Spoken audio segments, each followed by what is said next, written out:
पुरानी हवेली का रहस्य। रमेश एक रात शहर से दूर अपनी कार में जा रहा था। सड़क बिल्कुल सुनसान थी और चारों तरफ घना अंधेरा था। अचानक उसकी कार खराब हो गई। वह मदद के लिए आसपास देखने लगा। सामने कुछ दूरी पर उसे एक पुरानी टूटी फूटी हवेली दिखाई दी, जिसकी खिड़कियां और दरवाजे बंद थे। उसे लगा शायद वहां कोई मदद मिल जाए। वह हिम्मत करके हवेली के गेट तक पहुंचा। जैसे ही उसने गेट को छुआ, एक भयानक ठंडी हवा का झोंका आया और गेट अपने आप चर्रर की आवाज के साथ खुल गया। रमेश ने टॉर्च की रोशनी में देखा कि बरामदे में एक पुराना झूला रखा था, जो बिना किसी हवा के धीरे धीरे झूल रहा था। वह डरते डरते मुख्य दरवाजे के पास पहुंचा। दरवाजा हल्का सा खुला था।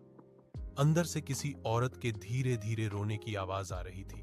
उसने दरवाजे को धक्का दिया और जैसे ही एक कदम अंदर रखा, आवाज अचानक बंद हो गई। रमेश ने टॉर्च घुमाई। कमरे में धूल और मकड़ी के जाले भरे थे।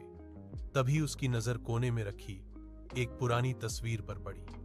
तस्वीर में एक औरत थी, जिसके चेहरे पर एक डरावनी मुस्कान थी, और अगले ही पल उसे महसूस हुआ कि कोई उसके ठीक पीछे खड़ा है। वह पीछे मुड़ा, लेकिन वहां कोई नहीं था।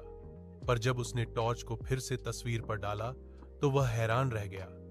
तस्वीर में बैठी औरत की आंखें रोशनी की तरफ घूम चुकी थीं और उसकी डरावनी मुस्कान पहले से भी ज्यादा चौड़ी हो गई थी। रमेश की चीख निकल गई और वह तुरंत हवेली से बाहर भागा, बिना अपनी कार की परवाह किए। उसने पीछे मुड़कर नहीं देखा, लेकिन उसे आज भी याद है कि जब वह भाग रहा था, तो उसने हवेली से एक धीमी लेकिन भयानक हौंसी की आवाज सुनी थी।